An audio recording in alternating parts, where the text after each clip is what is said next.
Star Network is here. Oh, no punches! I'm real revolutionary right now. Support this man, Black Media. He makes sure that our stories are told. Thank you for being the voice of Black America, Roland. Stay black. I love y'all. All momentum we have now, we have to keep this going. The video looks phenomenal. See, there's a difference between Black Star Network and Black-owned media and something like CNN. You can't be Black-owned media and be scared. It's time to be smart. Bring your eyeballs home. You dig?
Today is Thursday, August 11, 2022, coming up on Roland Martin Unfiltered, streaming live on the Black Star Network. A Black Missouri family says a birthday party cancellation at a water park was racially motivated. We'll talk with that family and their attorney. That video has gone viral.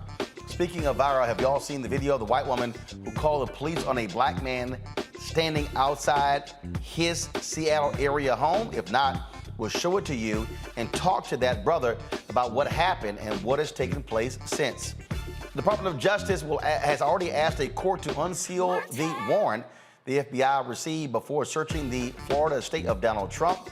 Republicans have been whining and complaining about, oh my God, this was so wrong. Well, guess what? Attorney General Merrick Garland came out in a 4-minute statement speaking of the extraordinary public interest in this case. We'll tell you about a subpoena that was issued months earlier. A Pennsylvania cop with ties to the Blood Street gang pleads guilty to drug and gun charges. And a Florida teacher resigns after the photos of black heroes he paid for are taken off of his bulletin board. Really?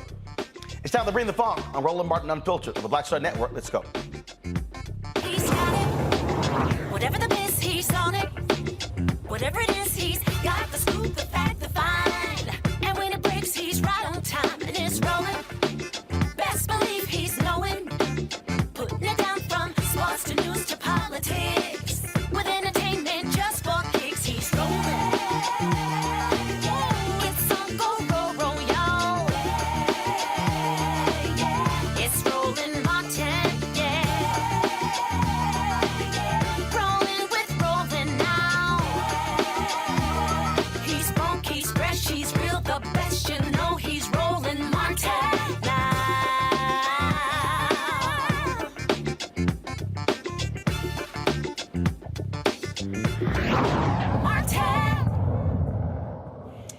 you do if you pay thousands of dollars for your child's birthday party and when you showed up, the public facility says the party you paid for is canceled because they don't feel comfortable? That's what happened to a Black Missouri family. This video here has gone viral. This is probably who we need to. Are you Grace? Yep, I am. We can talk right here. We can talk wherever you want to talk. So you're telling me that you canceled our parties because of what? Because of the outreach that it got on social media. It's not something that LSPR is comfortable hosting. What do you mean you're not comfortable with? It's a private event. I understand that, and we reserve the right to cancel any of the parties. Hold on. So where does it say that you reserve the right to cancel in any of this? Because we are a public entity, we can cancel any party that we want Where to. does it say that? So you're going to cancel it right before all these kids coming up here is what you're saying. You're canceling. These kids come to swim.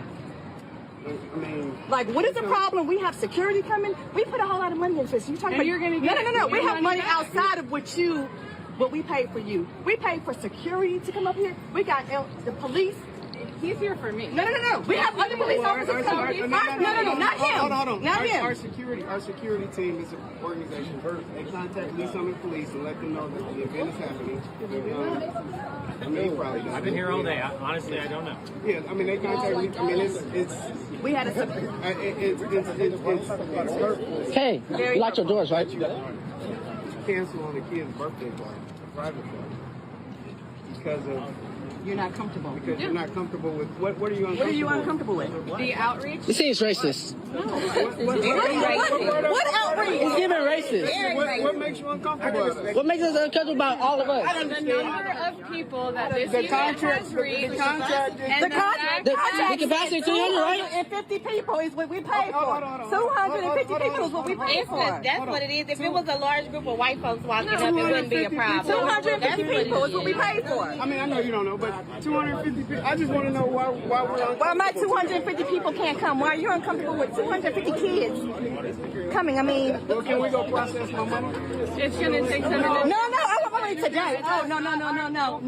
No, we didn't have splash bash. No. I'm verbally telling you. No, you verbally told us we have a party here. You verbally told us we have a party here. We're going to talk right here. Hey. We're going to talk right here. You and wife? I'm white. All right. We can go over there and talk, but we're not going to have the whole group. It doesn't matter. I requested that from the beginning. Deal. She wanted to stay out here with You good with that? All right. Party is canceled, Joe. All right, folks, joining me now are Chris Evans and his attorney, Ivan L. Nugent, both from Kansas City, Missouri. Glad to have you here. So, Chris, I'm trying to understand something here. Okay, so y'all booked this facility for a birthday party, 250 people. I read online that you can book for parties up to 1,400 people. So the number of people apparently wasn't the issue. What was? So first, Brother Martin, thanks for having us on the show. The issue, like you said, the numbers could not have been an issue. I made the mistake. If we would have paid $200 more, we could have had that full $1,400 or 1,400 people there. The park regularly sells out daily with 600 people. So I have no idea, other than the color of our skin, why 500 would even be intimidating if you do 600 every day. All right, so y'all arrived at, first of all, when did this happen? This happened Saturday, August 6th. Okay. So y'all arrived there, and she comes out and says, sorry, we're uncomfortable. What the hell were they uncomfortable with? That is the $1 million question. That is the absolute $1 million question. What are you uncomfortable with? At the time the party was canceled, 0 people had arrived at the party. Ivan, this is not a private facility. My understanding, this is a public facility? Yes, you're right. It's a public facility operated by the City of Lease Summit and the City of Lease Summit's Parks and Rec department. So it's a place of public accommodation. Okay, so you have her saying we're uncomfortable. Has anybody conveyed to y'all in the last 5-6 days what that even means? No, it's just her own uncomfort. She said she had 15 phone calls from parents asking, what are the details of the party, and that made her uncomfortable. Wait, hold on. Okay. She had 15 phone calls. Were they phone calls from people who were invited, who were simply getting information? So the city of Lease Summit, one of the things I explained to them is the city of Lease Summit has had racial tension in the past, and just explaining that cultural norm of black parents, black mothers are not dropping their kids off, especially teenagers, just to go have a fun time, and they don't know more details about the situation. So these were calls of people, I'm assuming, just calling to get the details and make sure it's a structured environment a structured, safe environment for their kid. Ivan, have you heard from city officials, anybody explaining what happened? I'll tell you, we've heard from representatives from the city. However, we haven't really gotten into the meat, if you will, of the discussion. But we've been contacted. Okay, they did release a full statement. Folks, go ahead and pull that up so I can take a look at that. This is what they said. Come on, pull it up. Lease Summit Parks and Recreation has completed an internal review of the cancellation of a private event scheduled for August 6th. The review identified missed processes and miscommunication that led to the cancellation. A sincere apology is owed to the Evans family and our Lease Summit community. LSPR strives to be a respectful and inclusive organization where all members of our community feel welcome and appreciated. Inappropriate language, social media posts, and behavior are not acceptable and will not be tolerated. Joe Snook, administrator. Now, let me go back to the first page, folks. Chris and Ivan, they say the review identified missed processes and miscommunication. The video that we showed, she communicated with y'all. So has Joe Snook or anyone explained to y'all what missed processes and miscommunication means? That information hasn't been conveyed to us yet. We're left to speculate what that means, just like you are. But my guess is, that's what they're preparing or trying to figure out. And I'm sure as conversations continue, we'll learn more about that. But as we sit here today, right now, no, we don't know what any of that means. Again, their statement, according to their investigation, said that the form indicated 250 people. According to the rental forms, the event would not be publicized via social media and fees would not be charged to attend the event. Did y'all publicize this on social media and were you charging anyone? We did not charge anyone. The way the contract reads, it says you absolutely cannot charge anyone. We did not charge anyone. And then it asks, yes or no, are you advertising and promoting on social media? Which is a point of contention because we're talking about teenagers and what isn't social media. I don't think we could possibly send wedding invitations for a 17-year-old birthday party. How else do you invite people? Emails are social media, text messages, chat groups, all of that is social media. The way we communicate is social if you're inviting large numbers of people. They say here that it has been our experience that social media marketing and or ticket sales have the potential to increase event attendance beyond the number initially stated and can result in insufficient staffing and security. The no answers provided on the form by the booking party did not create concerns. Yeah, Okay, no concerns were created. So what the hell? Yeah, it's been a bunch of back and forth, as you can tell, simply from their own communications. The reasoning behind it makes zero sense. And more than that, as Mr. Evans alluded to earlier, the event was canceled and no one was present. No one from the party was even there yet. It was canceled approximately 5:30, if you will.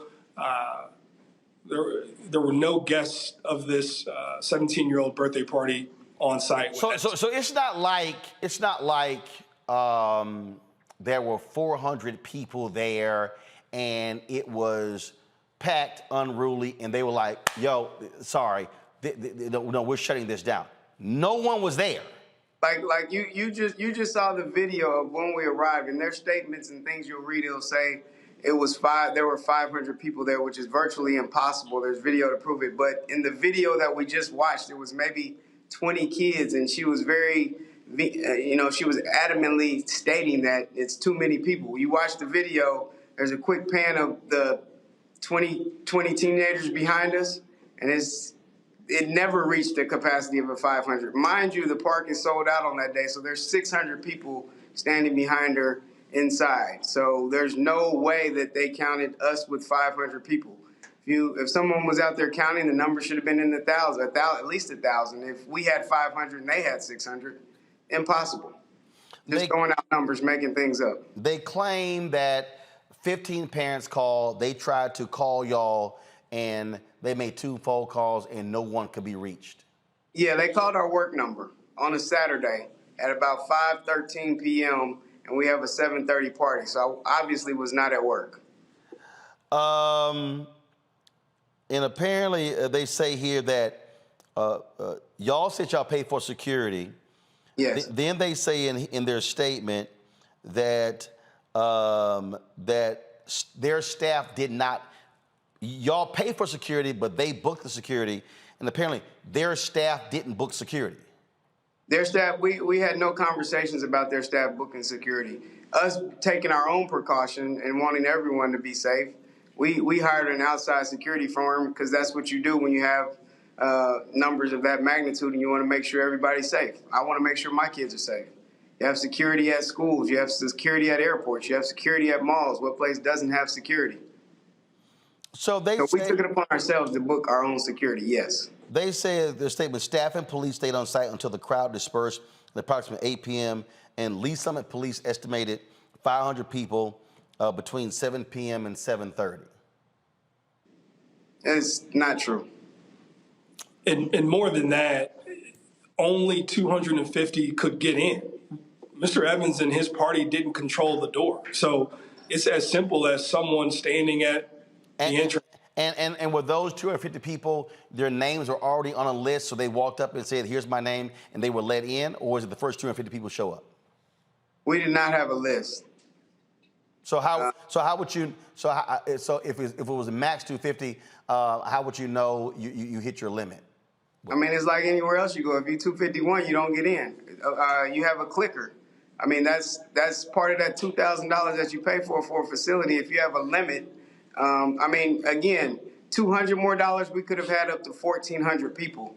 As a business, I mean, either they would keep track or we would keep track. I mean, it's a pool party, so I'm sure there's a lifeguard to swimmer ratio that they must maintain to maintain a code. You know, you go to a party and it says you're breaking the fire code. I'm sure they have those things in place, or at least they should. And this isn't the first private party that they've rented to. At the end of the day, these folks know how to handle a private party. They chose simply not to on August 6th. Then there were some additional social media posts.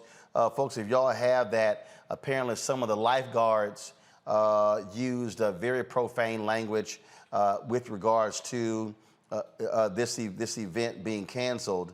I saw that there was some Snapchat videos that were released, and in their statement, they stated that let's see here, they said on Sunday, LSPR was made aware of a disturbing social media post made by a part-time Summit Waves lifeguard.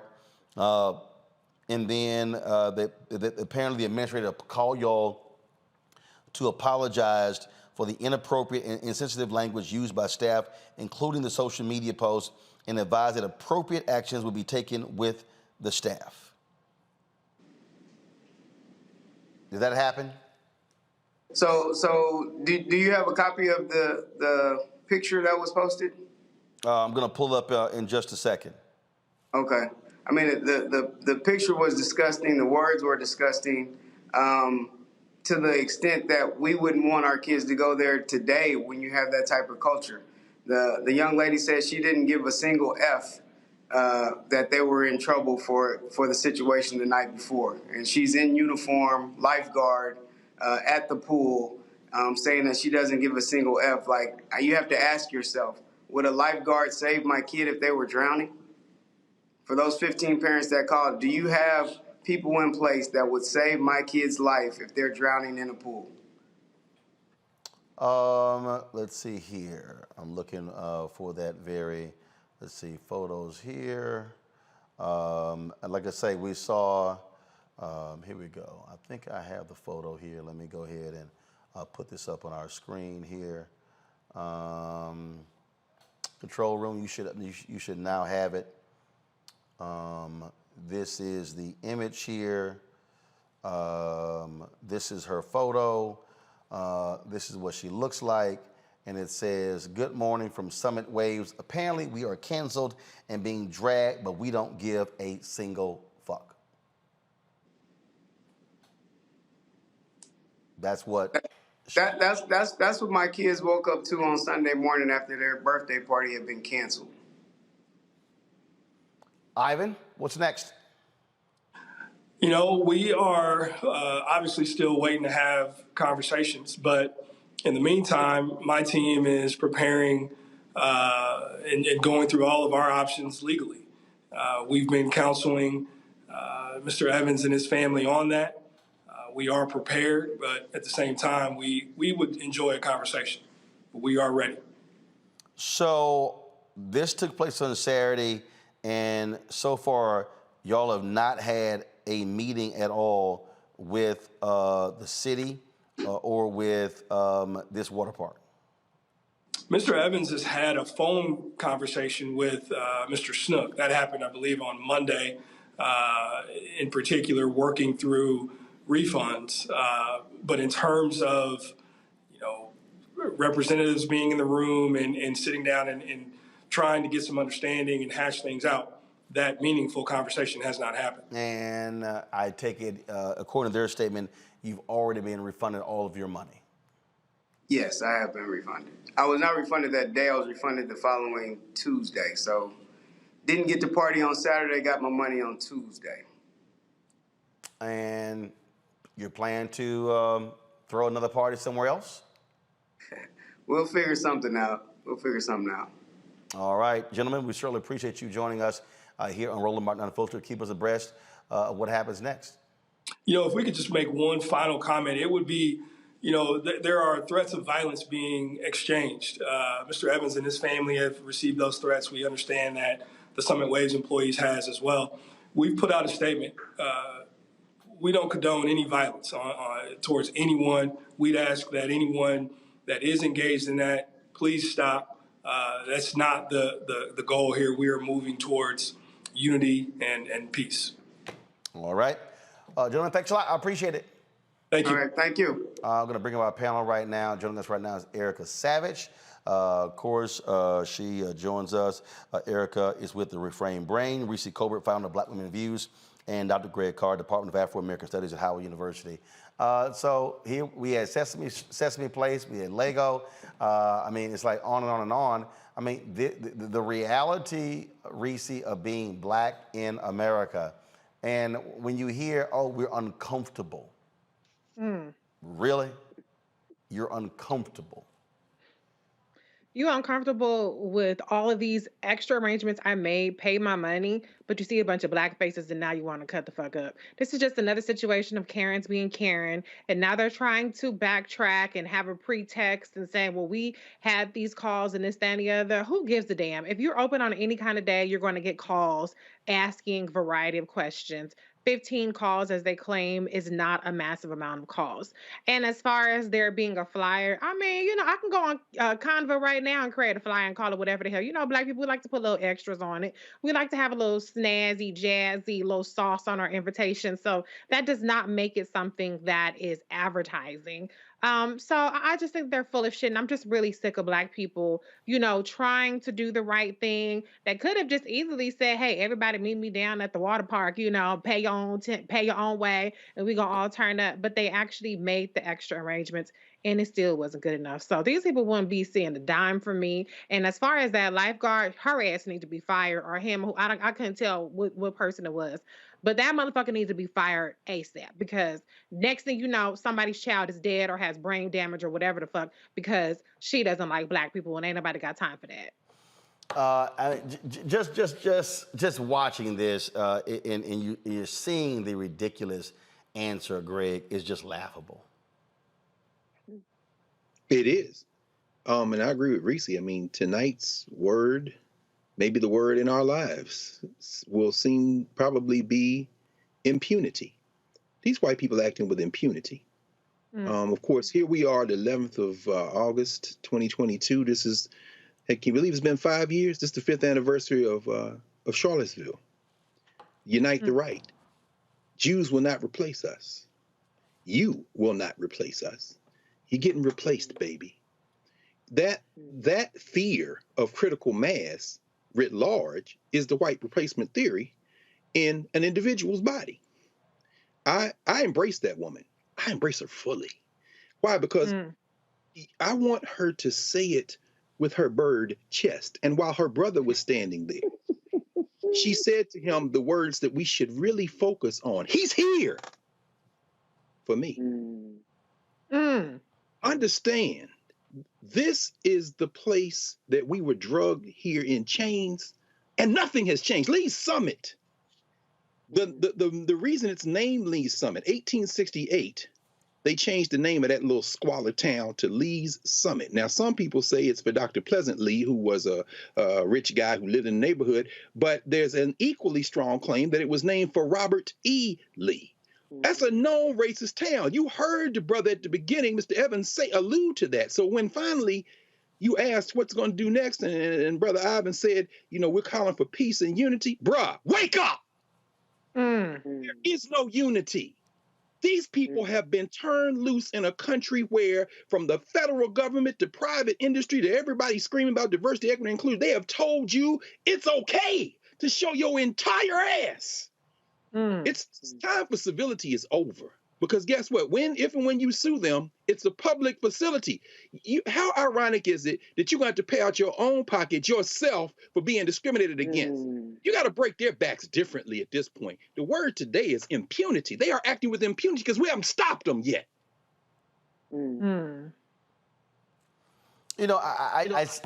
This is the thing, Erica, where Black folk, we talk about what life was like for us during Jim Crow era, where we were barred from going to water parks, swimming pools, restaurants, whatever, and we created Black spaces. There were Black beaches. There were Black areas where Black people vacationed. They were safe havens for us.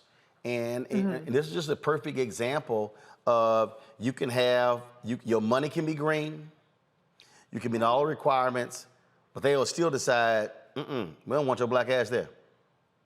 Yep. Absolutely. And I think Karen really summed up our entire condition here, which is uncomfortable. We are uncomfortable. We have been and still remain uncomfortable. And I'm glad you brought forward Jim Crow and that Dr. Carl walked us through that history lesson, because when you think about Jim Crow, I know we're going to talk about something that happened in Seattle, Washington.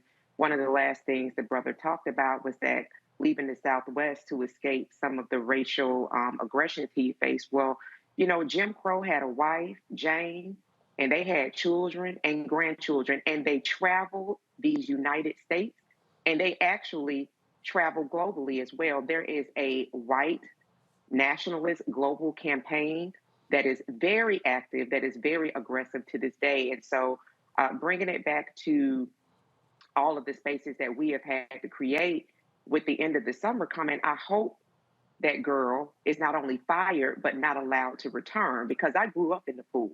My son was a lifeguard. That was his first job.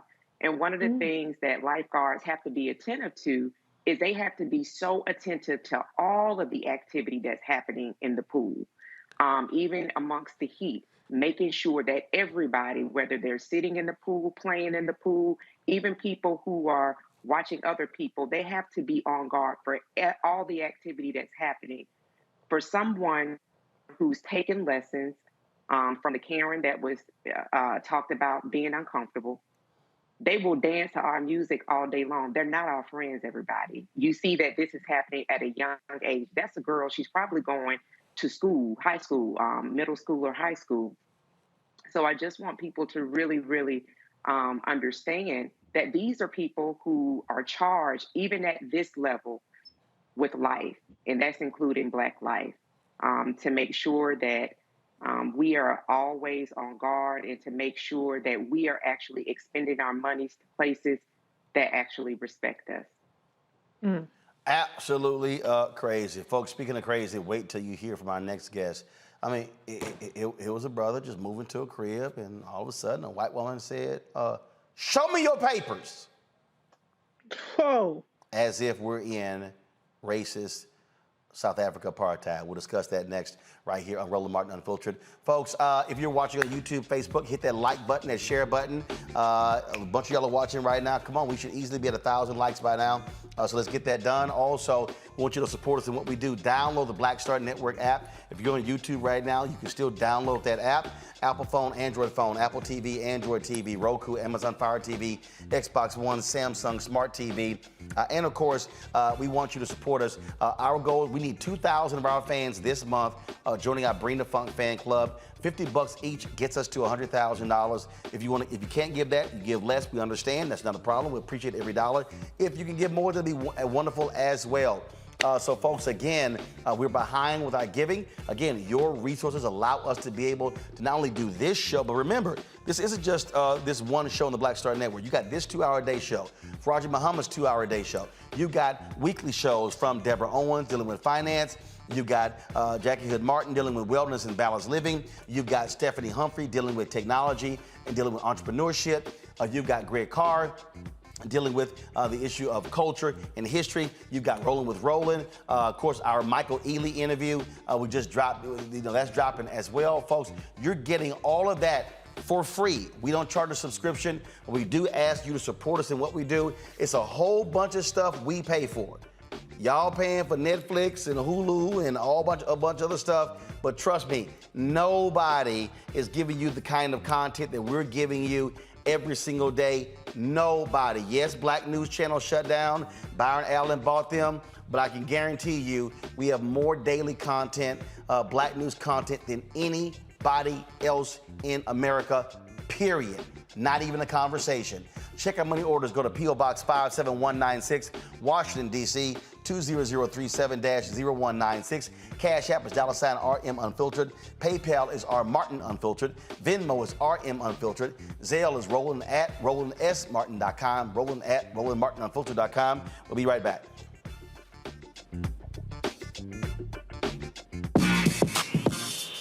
When we invest in ourselves, our glow, our vision, our vibe, we all shine.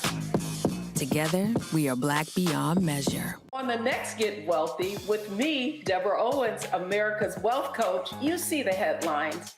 All frightening, right? Interest rates are going up. The recession is on the way. The stock market is up and down. But you know what they say. Scared money, don't make money.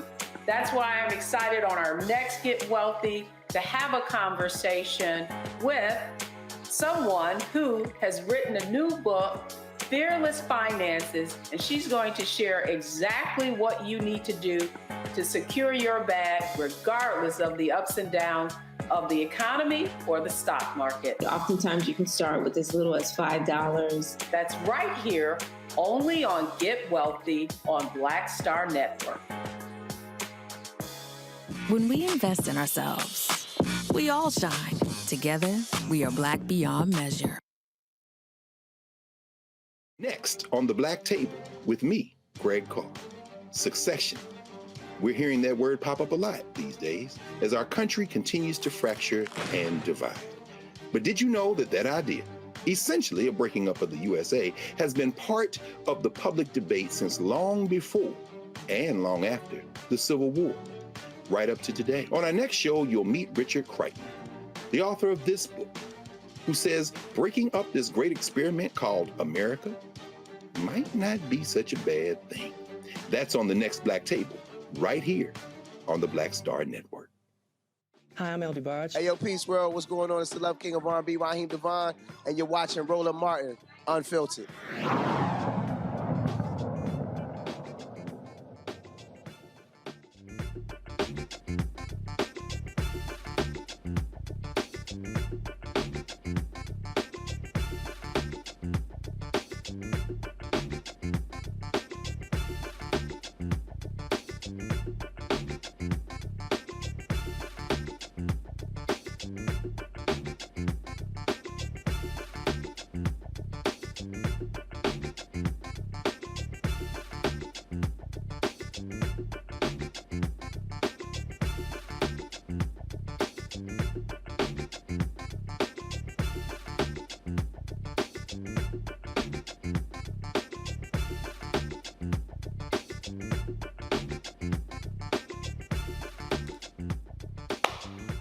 All right, folks, in South Africa, they used to have these things called pass books. And so somebody white could walk up to you, cop or anybody, and they say, show me your papers. And you literally had to pull your book out to show them who you were. Seems as there's some white folks in America who still want that to be the case, where they demand black people prove that they live there. Now, the white folks ain't got to prove nothing. They ain't got to show no papers, but the black folks do. Dason Barnes and his partner recently moved to Seattle. While standing in his yard, Dason Barnes was approached by a white woman who accused him of being a criminal, and she demanded to see his lease to prove he lived in the home. And y'all, then she called the cops. Roll it. I'm dumb as fuck.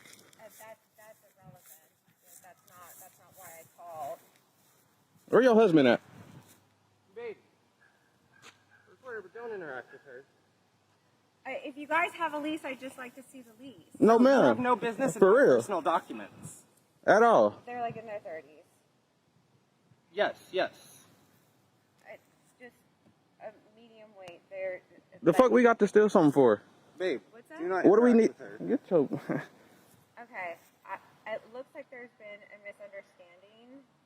So, apparently, there's been a misunderstanding. When I was driving by, I saw an individual behind the house, and so I stopped. And Profiling. And all the windows are closed, and it looks... It's hot as fuck. The sun is beaming. And so I'm like shocked, and I'm like, okay. And so then I back up, and then I see an individual crouched again, and I'm like, hi, like, what are you doing at my neighbor's house? And then... And I greeted you, didn't I? What's that? And I greeted you, didn't I? So that's when I called 911, because I'm like, okay, like, this isn't my neighbor.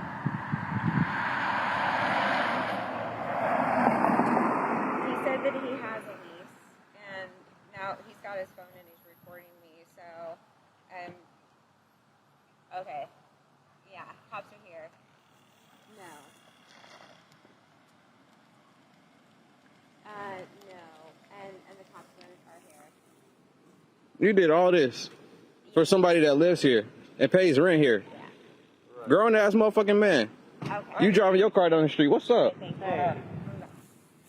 So, I guess this woman was harassing my partner here. Oh, please. No. Literally called the cops on the place where we live because Come on, a bro. black man walking the house. Come on, bro. Oh my gosh, this has nothing to do with it. We can stand right here, bro. To be honest, this is my house. Okay, I just want him to separate from her so we can talk. He's on our side. Without her yelling at us. That's good.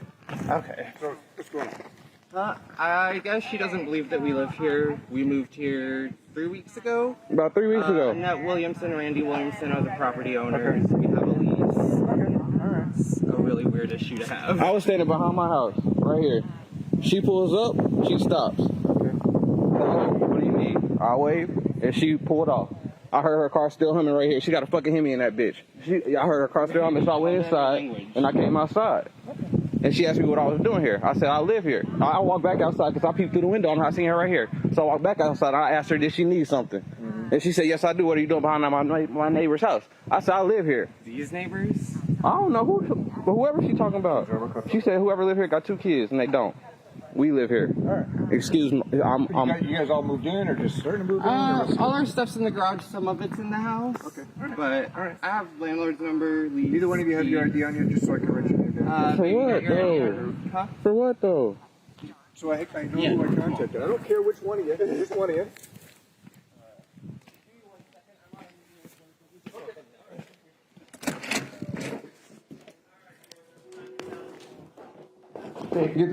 Get the dog. Okay, Dason Barnes joins us now from Seattle, Washington. Glad to have you on the show. First question, is your partner black or white? He's white. Okay. So she didn't question him, she questioned you. Yeah, she questioned me initially, because initially she had saw me in the back of the house. I was sitting there writing, and she pulled up in front of my house, and, I casually greeted her as a neighbor should do, or I thought that was right. And she waved back at me, and she kept on going. So, I thought it was over. I thought it was just a neighbor being a neighbor. And as soon as I get into my house, I see her reverse her car. And so I peeked through my window, and she's there. And so I walked back outside, and like I said in the video, do you need something? You're not supposed to be here. What do you need? Let me know. And that's what she demanded my papers. And my partner, yes, he is white. And she seemed shocked when I went inside to grab my white partner out. Well, see, that was my whole point. So first of all, how long had y'all been in the home? About 3 weeks. About 3 weeks. Yes, but this was the first time she saw you. Right. I assume everybody, the landlord made sure to let our neighbors know that we had moved in. And we had a U-Haul parked out in front. How could you not see us? And especially if you say you were friends with these neighbors, as you say, as tight as you say you were with them, you should have known they had moved out. You could have gave them a call or whatever the point may be, or whatever you had to do. So you're in your front yard, just minding your business. Yeah, and first I was in my backyard when I first saw her. Yeah, I was writing to pass some time. So you just chilling in the backyard, writing, yep. And she sees a black dude in the backyard. Well, who the hell is that? Right. And then she decides to pull up in the front to begin to interrogate. Yeah. Right. Trying to get some information out of me. And I don't owe you a lick of information. Now, here's what I don't understand. So she calls the cops. Mm-hmm. The cops come, and again, here's what I noticed, and it just be reality. Yeah, he's your partner, but he's also white. You're black. Right. Cop asked for the ID. Your partner was fine. You like, whoa. Why in the hell I got to show ID? Right. I don't have to help you with your investigation. All you need to know is that I live here, and that should be the end of it. Now you have to go investigate further. I don't have to show you a lease. I don't have to show you anything. Does your white partner now understand the distinction between y'all two? That yes, I know he was trying to cooperate, but the point you're making, I am not required by any law to prove to a cop that I live here. I ain't got to show you a damn thing. Not at all. Not at all. Does he understand what happened here? Yeah, he does understand. He definitely does. Definitely does. So what happened after the police asked for the ID? So I went inside of my house to get out my ID just to speed everything along, because I really wanted these folks off my property now. Like I ran here. I'm a taxpayer. I go to work every day. I work with people with IDD. So I just went in and got my ID, and I came back out, and he said, "Thank you, Dason. Have a good day." And I don't think they handled that in the right course of action, the right manner, I would say, because there's no recourse for us now. Because now going back, they did not file a police report. So now that me and my partner went back to see a police report, we can't file anything. So now we have no recourse of action in case this lady decides to do something again. And that's what I'm most worried about. You know, this is, I mean, we've had other stories like this. And what gets me is she really, again, this is where whiteness comes in. She really believed that she had the authority to demand of you to show her something, to prove to her that you were legitimate. Right, for sure. And that's not what I'm going to do. And then again, on that same standpoint, I'm not going to allow you to weaponize the police against me. Like, you know, I'm not going to allow you to call these cops and then you have no consequences. You feel like you're privileged enough to do that, and then to get away with all these false accusations and false claims that you have been doing. And I that's what I'm here for, and that's what I'm trying to stand for. There needs to be consequences for these actions, period. Have y'all had a conversation with that officer's commander or police chief to say, and how did that go? We are actually in the process of doing that. I'm thinking of taking a small civil claim in court, and then I wanted to take another claim on the King County Sheriff's Department. And so we are in the process of gathering all this information and putting it together. I'm working with a friend this weekend who works for BIPOC, which is Black Indigenous People of Color. He works with their organization. I'm working with him to go to further action, see what we can do to pursue further action. When did this actually take place? August 3rd. At 11:30. Has there been any conversation with her since then? No apology, no nothing. And there was a post released on Instagram, and she stated that she would do it again. She felt that she was in the right. And we did a news interview with Cairo 7, and she has stated that she had apologized to her sponsors, but she has yet to apologize to me or my partner. Wow. So there has been no conversation. Wow. How have you been received by the other neighbors? Is she the only neighbor who has demanded to see your papers? She is the only neighbor that has demanded to see my papers. I had my neighbor. I'm not going to release his name, but I had my neighbor come out across the street, a white man, and he came out and introduced himself. And the neighbors across the way, their Asian family, they introduced themselves. Everybody's been nice and genuine to us. Nobody's been disingenuous except her. Except this one nosy ass white woman. Exactly. Exactly. Except this nosy white woman. Wow, that there is indeed incredible. So you said you may be pursuing action against in this. Go ahead. We're definitely pursuing like a small civil claim against her, and for the Karen Act. I forget the numbers that go with it, but for the Karen Act that did take place June 11th of this year. And here in Washington, so we would definitely be taking some action. Because a state law was passed there specifically to deal with stuff like this. Exactly. All right. Well, Jason Barnes, let us know what happens. All right, I will do, Mr. Roland. I got your contact information. I'm going to definitely hit you up. All right, brother. I appreciate you joining us. Thanks a lot. Yes, sir, brother. Thank you. All right. Greg, I'll start with you. Again, we have done numerous examples of this story. I mean, example after example after example, where the white folks in this country, they just flat out, hey, they got the absolute right to question black folks about anything. I mean, damn it, we can't sell lemonade, we can't barbecue in the park. I mean, we have all of these segments, crazy ass white people, and of course, you know, I got these advertisers out here who are like, oh, here's a segment called Crazy Ass White People. Yeah, here's why. I mean, this is the stuff that black people face, other folks don't face. And Jason's, his white partner now realizes your man black, but he black. Right. And in that instance, he might have saved his life. I mean, that first case, that case at the water park, I mean, again, just thinking about something you said, Reese, and also Erica, and particularly since your son's a lifeguard, you know, that white girl that don't give 2 Fs, I embrace you too. I do. Because I would never let anyone I love, much less myself, be anywhere near any water where you are a lifeguard, because you don't give a damn about my life, and you wouldn't save my life.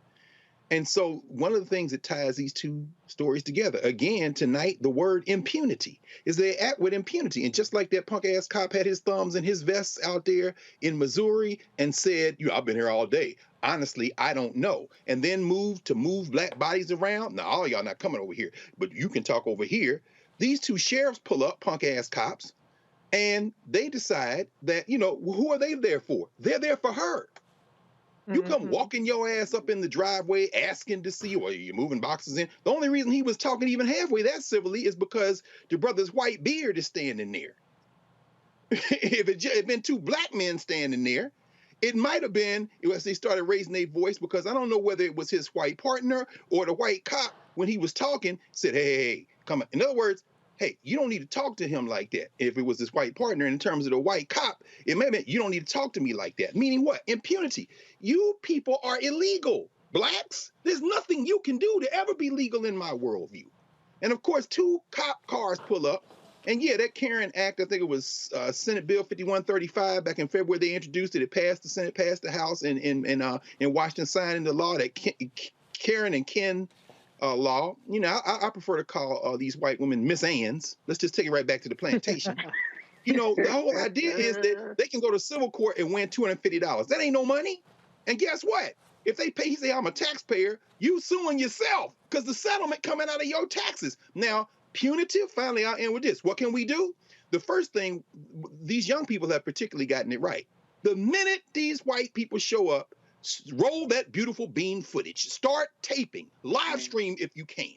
And when you sue them, let's get some personal lawsuits. Don't be taking money out your own pocket to pay yourself. The civil suit, because that Ken and Karen law also has a punitive dimension. Break her. I was kind of hoping maybe she had a husband or a man who lived in the house, because the first thing he said was, where's your husband? And I'm thinking, well, did she live with somebody, or was that just a, but anyway, it doesn't matter.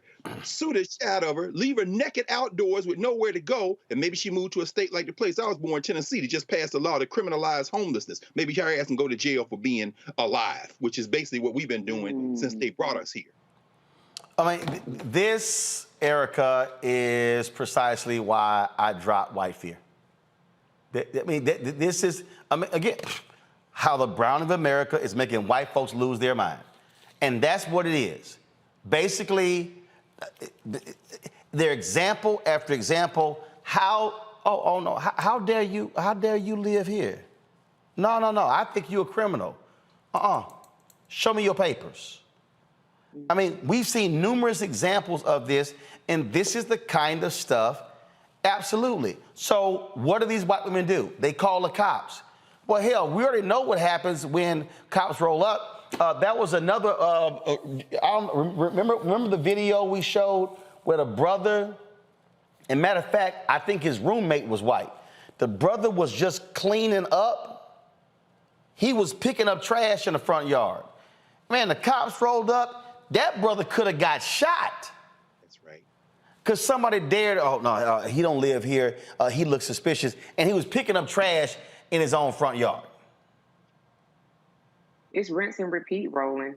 And if anybody hasn't pre-ordered that book or Reese's book, you need to go ahead and do that today.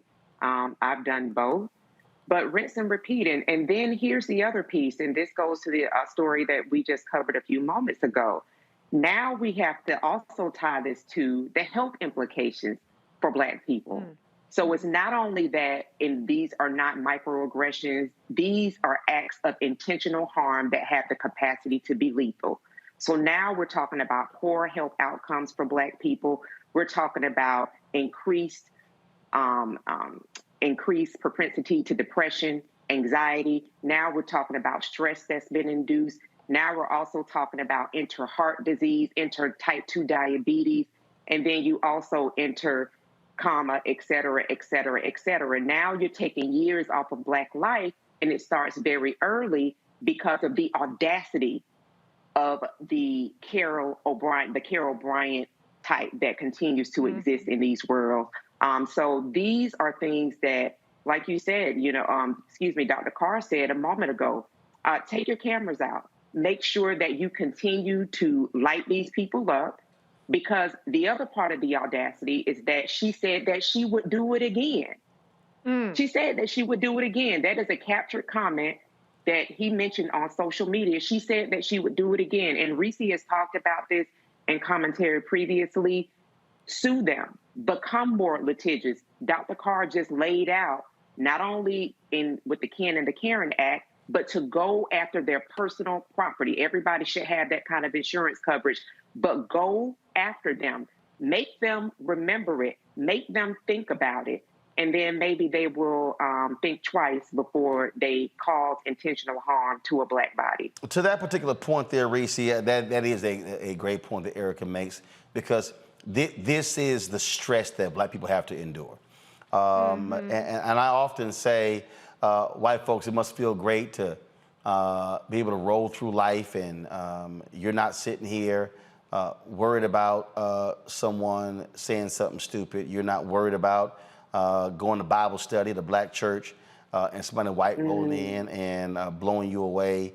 You get to shop. Don't worry about getting followed just because of your skin color. It's great for you to get to deposit money in a bank, and then folk ain't wonder whether you're trying to rob the bank. I mean, these are realities of being Black in America in the 21st century. Absolutely. And, you know, I said to somebody, reposted a clip from a while ago, white people, mind your damn motherfucking business, especially you, bitch, up there in Seattle. Here's the thing that tripped me the fuck out. If I think somebody is robbing a place, I'm going to get as far the hell away from that place as possible. I'm not going to be sitting up there in whatever the little red car she has, one leg out the window, talking all casually and shit on the phone. I'm not putting myself in danger like that. So that's how I know she's full of shit, and she just decided that she was going to get her rocks off fucking with a Black man because she ain't got shit better to do. That's why I am absolutely 100% for slapping bitches when they need to be slapped. So if I would have had to make a decision in that case, I know the cops are on their way. So am I going to keep it cool and or am I going to wild the fuck out and then get a wrongful arrest situation? Now, if I get a wrongful arrest situation, this becomes a bigger story. Maybe I can get more money in that punitive damages, but then again, I could also end up dead or dead in jail. So there is the mental decision making we have to make in that process, like Erica said, which is traumatizing in and of itself. So it's really a no-win situation. I don't have the restraint to not completely violate homegirl in my yard, telling me, demanding that I show her shit, which I don't have to do. It would not have been a comfortable situation for her. So that's part of the problem. She felt very comfortable, very powerful in that stance. She wasn't shifty. She wasn't, oh, stay back. Oh, don't come up over here. No, she felt a little bit too comfortable for my taste. So I'm for recording, but before you record, cuss these motherfuckers out. Get all of the bitches and everything, every situation you could have, and every kind of slur out, and then you hear recording and be like, I don't know what's happening. You switch it up, and then it ain't on tape. That part ain't on tape. Make sure you get all your licks in, and then you put the record button, and then you go on ahead and, I'm just an upstanding Black citizen. Oh no, she's racist. I would never. That's what you have to do, but you got to start making these people more comfortable. And to the white boy boyfriend, where the hell was you at? If I'm with a white man, which I'm not, my husband is Black. That's right. The least you can do is take your motherfucking ass outside and deal with your sister and your brother. I should be up in the house kicking and drinking lemonade, and you can deal with your white kin. Okay, you can show the cops your ID, and I'm gonna be up in the house because they ain't rolling up on you the same way they rolling up on me. So today, and I appreciate him. If I were him, I would get on script. I cannot sleep. I have anxiety. I haven't been able to eat. I had to go to the therapist. Start your script, brother man. So that when you do sue this bitch, you can get more coin. Okay? Don't sit up here and kiki. I know it is a little bit of kiki, but don't do that. Get on scripts. You can get as much coin, because $250 is not enough. And the bitch had the nerve, the audacity to say she would do it again. That's the problem. These Karens are terrorists, just like Beyonce said. But they're gonna run up on the wrong one because they know. My husband says it, monkey know which tree to climb. And these monkey ass Karens know who to try with and who not to try with. But make sure the next time it ain't as comfortable as it was this time. All right, folks. Going to a break. We come back. Texas gubernatorial candidate Beto O'Rourke goes to the Reese Koba School of How to Respond to Hecklers, will show you what took place in Texas when he mentioned the Uvalde shooting. Also, Attorney General Merrick Garland said, Donald Trump, bring your ass. Bring your ass. News conference today, they've already filed to unseal that warrant. A lot of Republicans been talking a lot of trash, saying release it. Now they like, don't. Maybe we shouldn't release. No, we were a little ahead of ourselves. We'll unpack all of that coming up next on Roland Martin Unfiltered. Folks, please, again, YouTube, Facebook, Twitch, Instagram, TikTok, LinkedIn, Black Star Network app, wherever you're watching, hit the like button, hit the share button, push this out. We need more folks watching the show because, y'all, you ain't getting this anywhere else. You ain't seen that Black Kansas City family on these other networks. You ain't seen this brother on the other networks. Y'all know how we do it. We keep it real. We keep it black. This is the blackest of the shows out here. Ain't nobody else doing it how we do it, and we do it 5 days a week. This ain't no weekend show. This ain't no once a week. We here 2 hours a day, 5 days a week, giving you the real deal. So please support us in what we do. Download the Black Star Network app, y'all. We should easily be at 50,000. We should be knocking on 100,000. And let me just say that. Look, we launched this show September 4th, 2018 with 157,000 YouTube subscribers. When I look at the YouTube studio right now, we have 869,308 subscribers, which we all appreciate. But we don't own that. We don't own that. We don't have the data of those 869,000. But when you download the Black Star Network app, we are able to have our own. And so if anything happens, if YouTube says, we're going to kick y'all off, we got our own place to go to. And so that's why we created the OTT network. That's why I am working right now, locking up distribution to launch a 24-hour streaming channel on the platforms like Tubi and Pluto TV and those places. That's what we're working on. This was never about just me having a show. It was building out a network. Right now, again, we got two shows in development, another weekly show as well as another daily show featuring a sister. So there's a lot of things that we're going on, folks, and your support is critically important. So download the app now. Apple phone, Android phone, Apple TV, Android TV, Roku, Amazon Fire TV, Xbox One, Samsung Smart TV, and support us in what we do. You got folk out there, man, Roland, why you out here begging for money? Well, y'all, it's simple.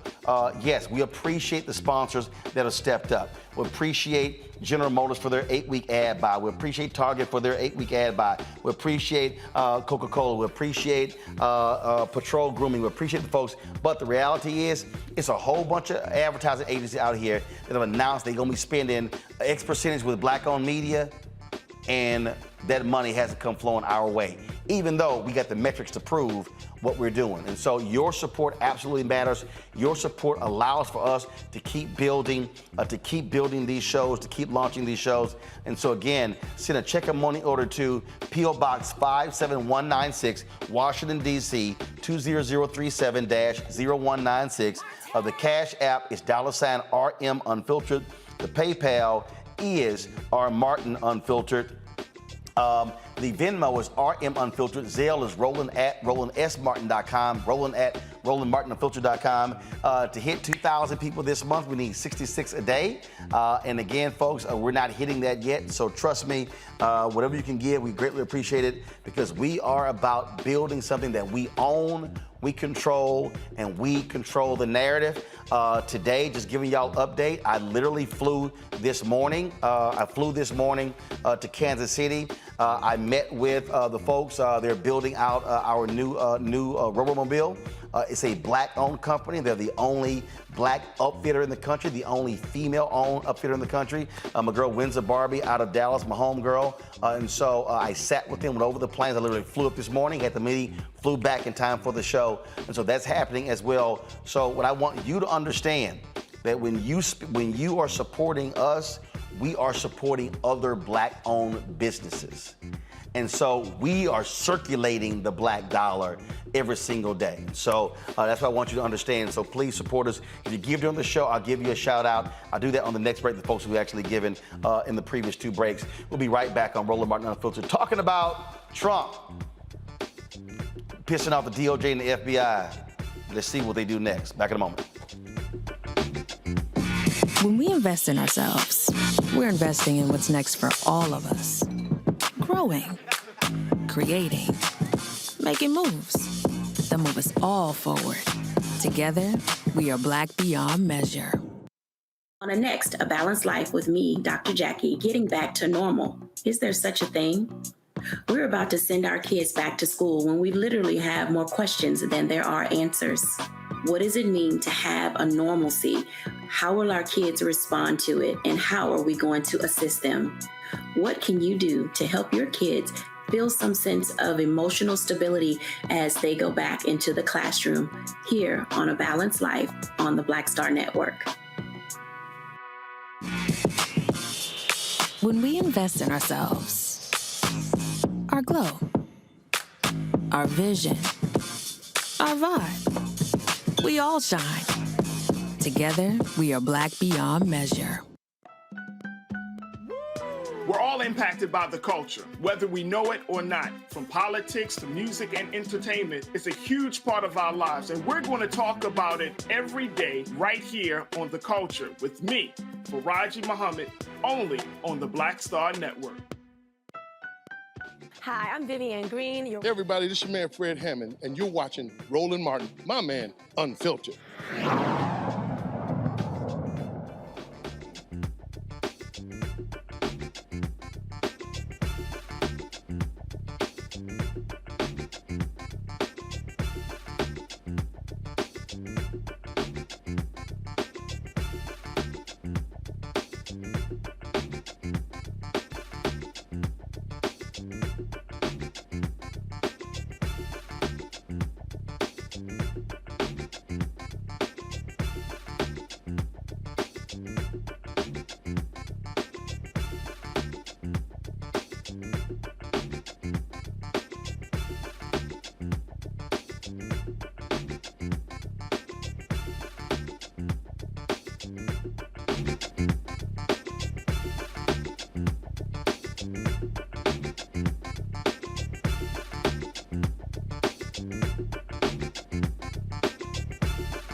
For the last several days, Republicans have been losing their damn mind because the FBI rolled up on Donald Trump's Mar-a-Lago, carting out 15 or so boxes after executing a search warrant. We showed y'all the Fox News folks, all these people, they've been losing their mind. They've been talking about, oh my God, planning evidence. Donald Trump asserted that. And then they were like, the FBI, the DOJ, they should come out and they should hold a news conference and tell the people what's going on and what was in the search warrant. Or they got indignant. Attorney General Merrick Garland was like, all right, I got something for your ass. Roll it. Since I became Attorney General, I have made clear that the Department of Justice will speak through its court filings and its work. Just now, the Justice Department has filed a motion in the Southern District of Florida to unseal a search warrant and property receipt relating to a court-approved search that the FBI conducted earlier this week. That search was of premises located in Florida belonging to the former president. The department did not make any public statements on the day of the search. The former president publicly confirmed the search that evening, as is his right. Copies of both the warrant and the FBI property receipt were provided on the day of the search to the former president's counsel, who was on site during the search. The search warrant was authorized by a federal court upon the required finding of probable cause. The property receipt is a document that federal law requires law enforcement agents to leave with the property owner. The department filed the motion to make public the warrant and receipt in light of the former president's public confirmation of the search, the surrounding circumstances, and the substantial public interest in this matter. Faithful adherence to the rule of law is the bedrock principle of the Justice Department and of our democracy. Upholding the rule of law means applying the law evenly, without fear or favor. Under my watch, that is precisely what the Justice Department is doing. All Americans are entitled to the even-handed application of the law, to due process of the law, and to the presumption of innocence. Much of our work is by necessity conducted out of the public eye. We do that to protect the constitutional rights of all Americans and to protect the integrity of our investigations. Federal law, long-standing department rules, and our ethical obligations prevent me from providing further details as to the basis of the search at this time. There are, however, certain points I want you to know. First, I personally approved the decision to seek a search warrant in this matter. Second, the department does not take such a decision lightly. Where possible, it is standard practice to seek less intrusive means as an alternative to a search and to narrowly scope any search that is undertaken. Third, let me address recent unfounded attacks on the professionalism of the FBI and Justice Department agents and prosecutors. I will not stand by silently when their integrity is unfairly attacked. The men and women of the FBI and the Justice Department are dedicated, patriotic public servants. Every day, they protect the American people from violent crime, terrorism, and other threats to their safety while safeguarding our civil rights. They do so at great personal sacrifice and risk to themselves. I am honored to work alongside them. This is all I can say right now.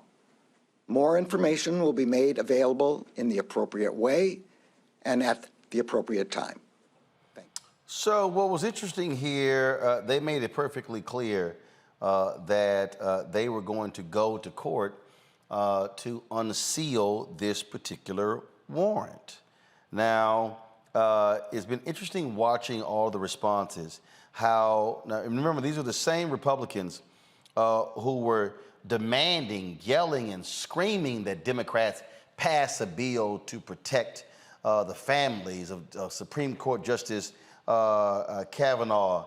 Yet, these folks have been willing to put the name and the address out here of the judge who signed off on the warrant. In fact, they've also been lying. Perfect example. Look at this tweet right here. Clay Travis, who really should stick to sports, and he don't even know that sports well. He was one of the people who they hired, him and Buck Sexton, to replace Rush Limbaugh when he died. He tweets, the judge who allegedly signed off on the warrant to raid Donald Trump's private residence had posted how much he disliked Trump on social media. Yikes. Well, Andrew Kaczynski, who is with CNN, came back and said, looks like the judge who signed off on the Trump warrant is a Republican donor who contributed to Newsmax. Folks, they have been attacking this judge. Early on, it was saying, oh, he gave to Obama. He was a donor. No, he's Republican. See, they're hypocrites. They're absolute hypocrites. They were yelling FBI and DOJ, investigating Hillary, her emails. Oh, but now y'all don't want your boy investigated. But see, now the Trump people got a serious problem. See, Merrick Garland is playing chess with them. They got to decide, will they oppose the unsealing of the warrant or will they support the unsealing of the warrant? It's called a quandary that they are in. Then, of course, you had the folks out there like old soft-ass Lindsey Graham, who will suck up to Donald Trump in any given way. The primary reason the Attorney General and FBI are being, come on, y'all, thank you. The primary reason the Attorney General and the FBI are being pushed to disclose why the search was necessary is because of the deep mistrust of the FBI and DOJ right here, operative right here, when it comes to all things Trump, such as the Crossfire Hurricane and Mueller investigation. See, y'all, their problem is, look at this here. This fool says, I'm urging, actually insisting, the DOJ and the FBI lay their cards on the table as to why this course of action was necessary. Until that is done, the suspicion will continue to mount. Now, y'all, let me explain something, y'all. Lindsey Graham was a JAG attorney. He was an attorney in the military. He know damn well the FBI and the DOJ does not disclose information like this. You heard Garland say the only reason he came out to disclose it because Donald Trump put it out there and then started putting out lies. The Trump folks lied by saying, oh, we never got a copy of the warrant. Our attorneys were never present. None of those, y'all straight lied. And so it was so bad, Charlie Gasparino, who is with CNBC, let me find this particular tweet. I sent it out earlier. And because y'all got to understand, again, the lies that have been told and the games that they play in order to get the fools to go along with it. I'm trying to find the response to this tweet because it really was nonsensical, y'all. And here it is right here. Come on, go to my iPad. Fox Business's Charles Gasparino stands by his reporting that Team Trump wasn't given a copy of the warrant. I'm just going to play for y'all what he said. Hold on one second. Let me roll it back. Okay, go. He's got a scoop on that warrant prompting the FBI to raid Trump's home. We caused quite a stir yesterday, got picked up a lot, on my tweet and my report that the Trump people were looking at three things. Some sort of a court order to compel the release of the affidavit, to compel the release of what's known as the return. That means everything that was taken. They say kind of an inventory of everything, okay? And to compel the release of the warrant. Now, I spoke with Trump people. I spoke with Eric Trump. They tell me they don't have the warrant. Okay, they've seen the warrant. Because the Department of Justice says, well, the president can, the former president can release the warrant. They told me they didn't have it. Now, if you listen to what Ashley said, the warrant's under seal. There's got to be a mid-ground here that is accurate, which it sounds to me She was shown the warrant. The lawyer on the scene, I think her name was Christina Bobb. Apparently by a distance of 6 feet, so she couldn't inspect it very carefully. I heard that too. And then whatever she was given was not the full accounting of, not the full thing. You know, it was a redacted document apparently. But it's just so bizarre because we're trying to get to the bottom of this. Because trust me, my Twitter page is blowing up on this stuff. You know, was she given the warrant? Wasn't she given the warrant? Did she just see the warrant? Charles, I mean, you heard 6 feet. I heard 5. Charles, really? You actually believe liars? The attorneys were present. They got the warrant. They lying to you, player. They are lying to you. Today's action, Erica, I think, is again, this is how you got to deal with liars. The Republican Party's whole intent, they will suck up to Donald Trump every way imaginable.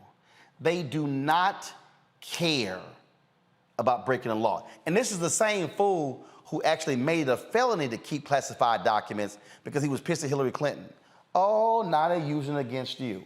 And so I need everybody watching to understand that's why, stop saying the Trump wing of the Republican Party. It's the entire party.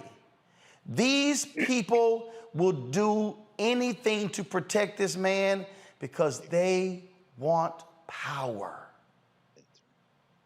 Absolutely, and they're complicit as well, Roland. When you look at this now effectively a hostile group who will take over by any means necessary, going on Twitter, having different actors, different wings of this hostile group tweet out to say, like Madge from Georgia, because I refuse to call out her entire name, saying to defund the FBI, all kinds of foolishness. This is because the audacity of the law to work not in their favor. And the complicity lies in when you think about a Mark Meadows who has been serving at the pleasure of the son of a Klansman since day one and will probably go down in flames for him because a lot of their names are tethered to his criminal activity. You know, as a former federal employee, one of the things that we had to do in our security clearance, we had to do background checks, and we had to have annual reminders that we signed off saying, okay, we did watch this video, we did pay attention, that mishandling, if you're invited to sit in the skiff and be privy to classified information, that repeating that information, disseminating that information would put you in jail. And there were continual examples of people that were serving time for doing just that. So it's interesting that it doesn't bother this hostile group, that there is a person who we still don't know effectively how he got the job, right? That we know that there was foreign interference, but that they would stand in the way of someone who has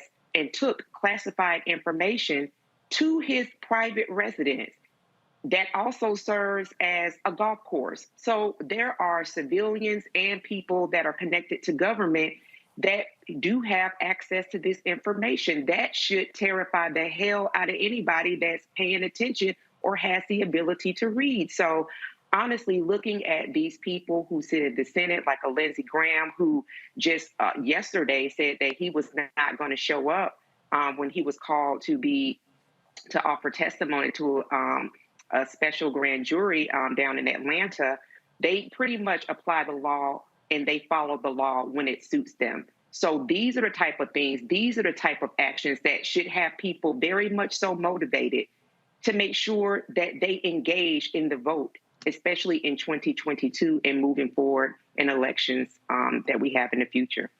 I love the reports, Reese, that Team Trump, they were caught off guard by Merrick Garland's news conference.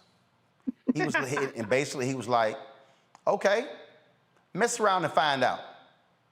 Now what y'all gonna do? Now what y'all gonna do?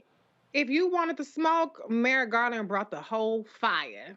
Okay, you should have had your chimney open because court is in session. And really what they've done is they've raised the stakes on the situation because I'm of the mindset, there was no guarantee that even with this warrant that, that Trump was going to even seek any kind of criminal charges from this. A big part of criminal charges relates to intent. And, the part of the problem that people get caught up on is actually the cover up. So this kind of intimidation, this kind of public campaign could potentially serve as evidence of more efforts to try to cover up his bad deeds. But the reality is that the Trump administration has played fast and loose with security clearances, with classified data from the beginning. People might not remember that Jared Kushner and Ivanka Trump were initially denied security clearances by career professionals. And the Trump administration went over the advice to grant them security clearances. Now, Jared Kushner has a $200 billion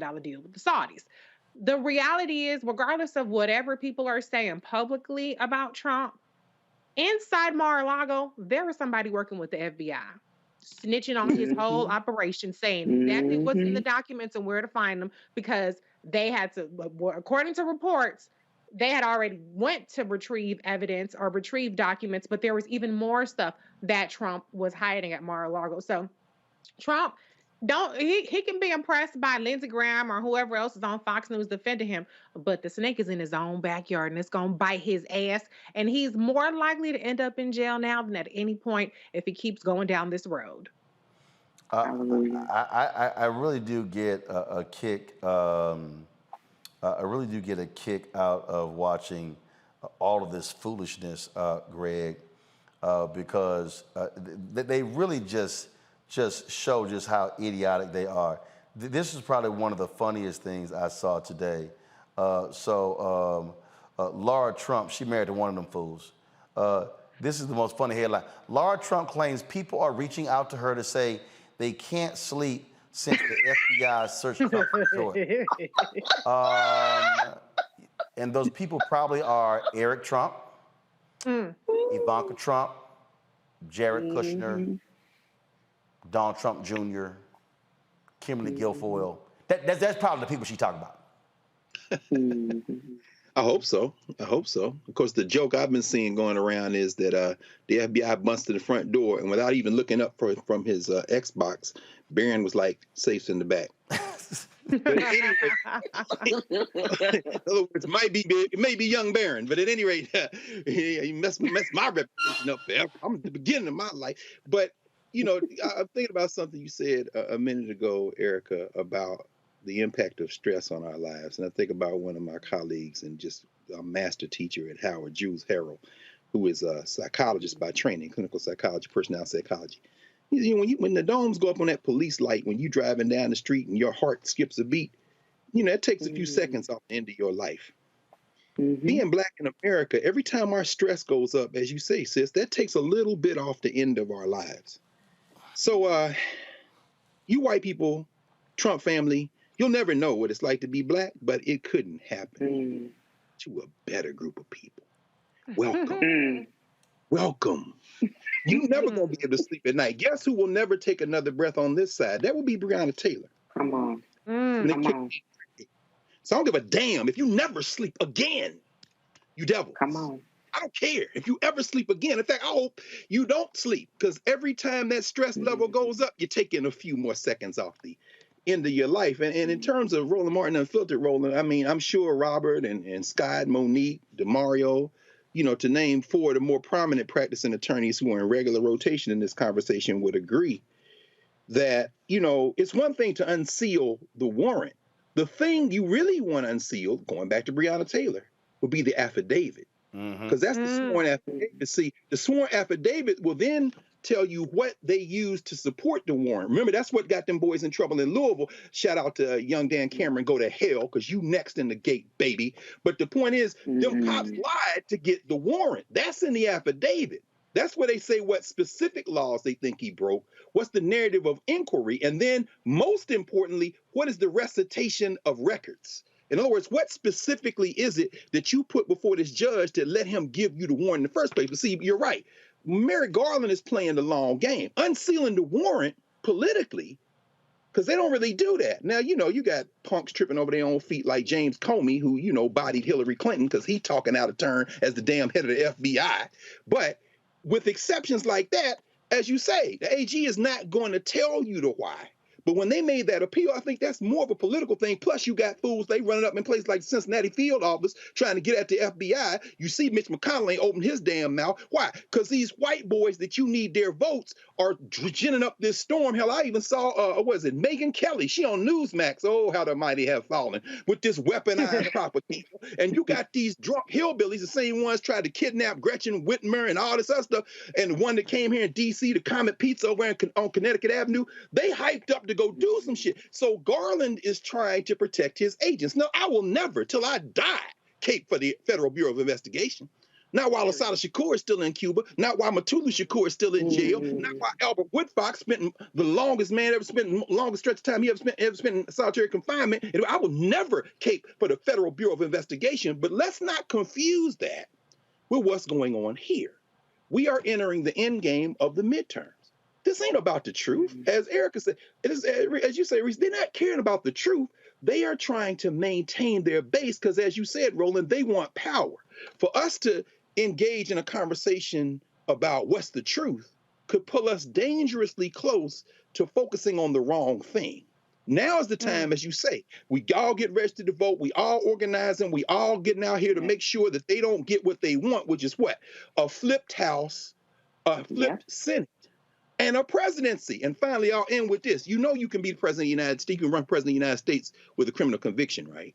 Eugene Debs did it back in the 1920s, among other people, most famously. It don't matter whether he's convicted. He could run from behind bars. Technically, there ain't no rule. So I'm just saying, this is far from over. Let's not get distracted because they are trying to maintain their hard knot. And it ain't about the truth. And Merrick Garland just trying to give them a little bit of stumbling block. But if you get that warrant, that affidavit, and it's coming. It's coming. Oh, indeed. So it just... it's quite interesting just watching, again, all of this unfold. Got to go to a break. We come back, Black and Missing. Also, a Florida teacher quits as a special education teacher when another staffer comes into his classroom and removes pictures of prominent Black people, saying they were not age appropriate. We'll explain more. We come back on Roland Martin Unfiltered. Don't forget, folks, download the Black Star Network app. Apple phone, Android phone, Apple TV, Android TV, Roku, Amazon Fire TV, Xbox One, Samsung Smart TV. If you want to join our Bring the Funk fan club, your dollars make it possible for us to do what we do. Check in money orders. Go to P.O. Box 57196, Washington, D.C. 20037-0196. Cash App is $RM Unfiltered. PayPal is R Martin Unfiltered. Venmo is RM Unfiltered. Zelle is Roland at RolandSMartin.com. Roland at RolandMartinUnfiltered.com. Let me give a shout out to Pamela Goodwin. Thank you so very much for your donation. Daryl Johnson, Robert Ross. Let me thank the folks who have given on Zelle. Rahama Wright, William Jenkins, Melvin Griffin. Let's see here, Tamika Bookhart, New Harvest Investments. Let me also thank Aaron Johnson, Robin Welch, let's see here, Annette Anderson, Anthony Winfield, Gladys Cottrell, Sonia Givens Jacobs, Jacqueline Culler, Celeste Akers, Corey L. Poe, Akila Baker, Kevin Scott, let's see here, Cirillo Paulo, thanks, Daryl Arnold. Thanks a lot, Antonio Williams. And let's see here, Robert Ross, Clifford Jones, Anthony Ivy, Akeisha Cooper, Anita Thompson, Regina Gladney, Stanley Lewis. Let's see here, Robert Woods Jr. On Venmo, Byron Wiley, Denise. We also have, let's see here, Deshaun Freeman, Mark Grant, Joel Clark, Gregory, Timothy Williams. And let's see here, got another one here. Let's see, do the name is showing up? Let's see, I'm looking for the name.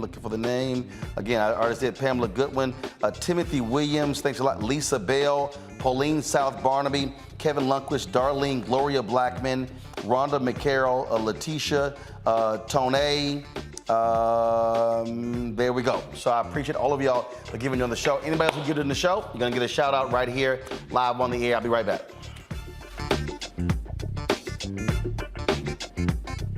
I challenge myself as an artist and challenge, knowing that I'm going to challenge the audience, right? So oftentimes you come into this business off of one project where everybody's like, ooh, you stand out. Okay, for me it was Barbershop, Ricky, da-da-da-da-da-da.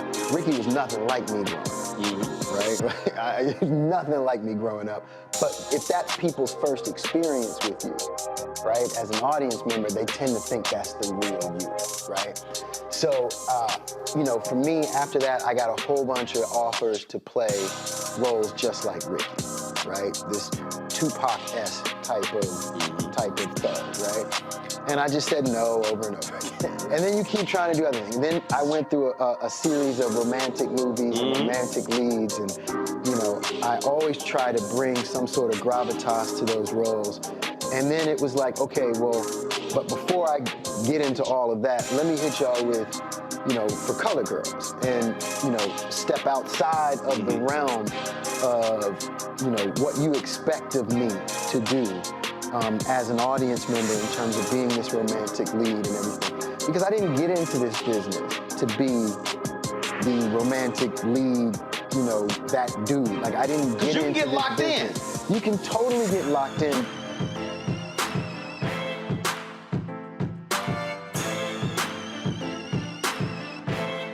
When we invest in ourselves, we all shine. Together, we are Black beyond measure. Next on the Black Table with me, Greg Carr. Succession. We're hearing that word pop up a lot these days as our country continues to fracture and divide.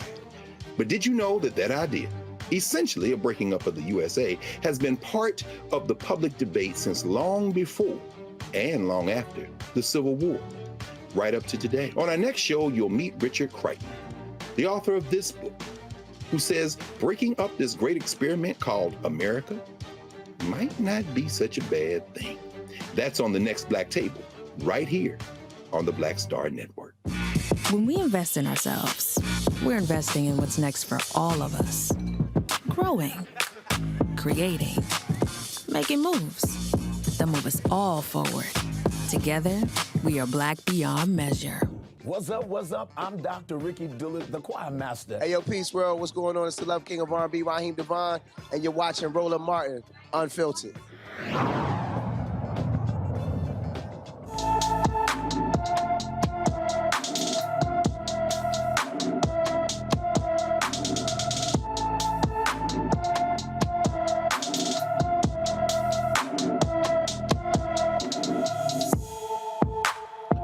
Daysani Bonilla has been missing since June 28th from Chicago.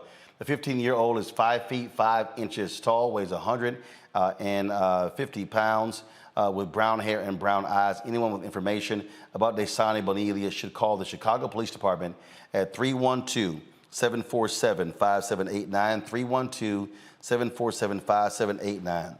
Folks, in Florida, a teacher has resigned their job after an employee removed photos of historic Black civil rights figures from his bulletin board. Michael James, a special education teacher, taught for 15 years. He called the incident absolutely racist. The employee removed the images of Dr. King, Harriet Tubman, Colin Powell, and George Washington Carver, saying they were age inappropriate. James said most of his students are Black, and it is vital to show leaders who look like them. James resigned and sent a letter to Escambia County Superintendent as well as the Governor Ron DeSantis. The school district is investigating the matter. I'm sorry, teachers white.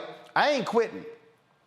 And I'm sitting here jamming this employee up, Greg, saying, how in the hell are photos of MLK, Harriet Tubman, Colin Powell, and others age inappropriate in a Black school?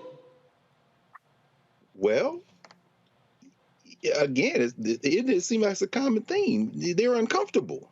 They're age inappropriate because these children have to be taught white supremacy. You can't be confusing them by showing Black people doing stuff that Black people aren't supposed to do. And you're right. That's the first thing. Why are you quitting, man? What are you doing? Because guess what? Now there's one less adult in the building to help those children. And one less conscious white person. That's exactly right. That's exactly right, Roland. I mean, there's one less person that those children can say, he's here for us. Because guess what? That lady that took that down and took that Barack Obama portrait off his desk, she just doing her job. I mean, please understand, whether you got a uniform on or not, once you side up with white nationalism and white supremacy, you part of the police. You're policing. She doing her job. You understand what I'm saying? So, I mean, I'm not mad at her. Show me your papers. I got to move these papers off the wall because I don't want these children getting out of their place. We worked hard to keep you in your place. So, I mean, that lady just doing her job. And I mean, I think at this point, what you said about 30 minutes ago, it just hits home. Actually, a bit longer than that when we're talking about what's going on in Missouri, of course, and what's going on in Lease Summit. People can say what they want about segregation, but one thing they cannot say about the black schools of the apartheid era U.S. is that those school teachers didn't put examples of black achievement around those schools and surrounded those young people with the sense of possibility, beginning with the teachers in those schools. There's a reason why my friend Sharif El-Mekki and the Center for Black Educator Development is working hard to get more black people in classrooms. Because the one thing, you can take all the pictures down all you want, but guess what? When you got black women and men standing in front of you, that's a little bit harder to get out the building. So some of you young people, please consider teaching as an occupation. Because you see, this is what happens when a white person tries to make a change and they scared of the damn pictures. Imagine how scared they'll be when you walk in, sis, teaching somebody math. You got to think differently. The thing here, Reese, I keep telling folk, this all hands on deck. See, this whole, I get these people who are like, you know what, we gotta make them comfortable. We can't be scary. We can't be aggressive. We're gonna have to appeal to their better angels. We're gonna have to get them to understand that we sympathize and we empathize with them and letting them know that, yeah, I mean, we know y'all been running this, and so we apologize for how things are now shifting. In reality, there's this desire that we have to continue to make them so comfortable in their racism that we have to ease them out of it and just try to make it as palatable as possible what we're trying to do. And there's no amount of comfort that we can provide them because you still black and they still white, and that's the problem. No humans involved. We haven't said that in a while. And at what cost to us? Why should we shoulder that burden? So black people, please release yourself from the shackles of respectability politics, especially y'all in the comments. If they got a problem with MLK, chair, my cussing is not going to make a difference to the black race, okay? Because that's the one that they put up there. I have a dream, I don't see color, and you can't even have Dr. King's picture in the classroom anymore. If you scared of Colin Powell, and Colin Powell, he's a black Republican. Not mine. Come on. This is not Black Lives Matter flags. These are, to me, very standard. They are amazing people, but very standard, acceptable black people to white people, except for the fact when you don't want black people to be acknowledged at all. But to your point, Roland, it starts with us. The educational system is what it is, but we still have home. And we just got to work a little bit harder to make sure that whatever happens in these schools, which students should be learning, that they're being enriched and properly educated and fully educated and at home. Because if we don't, and you in Florida, this is Ron DeSantis's Florida. This is America. This is Trump's America. And it's only going to get worse. And this is the Republican agenda. They said anti-woke, stop woke act. And this was the plan all along. It was never about teaching about slavery. It was never about critical race theory. It was always about erasing black excellence, erasing black humanity from the school system. And we just cannot let that happen. You cannot coexist with racism and bigotry, Erica. Sorry. Because it's killing us. And there are too many of us that have already passed away prematurely. And to add to what Greg said just a couple moments ago with regard to all Black schoolhouses, that made me think about my late grandmother, Gussie Glenn. And I remember her talking to us. She was the first college graduate in our family, my late grandmother. And she would speak with us and talk with us and gave us a real understanding of the importance of education, but the work that she'd done.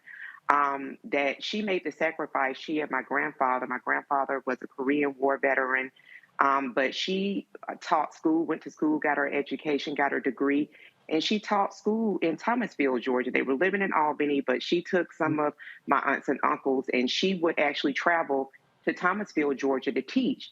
So half of the family was there.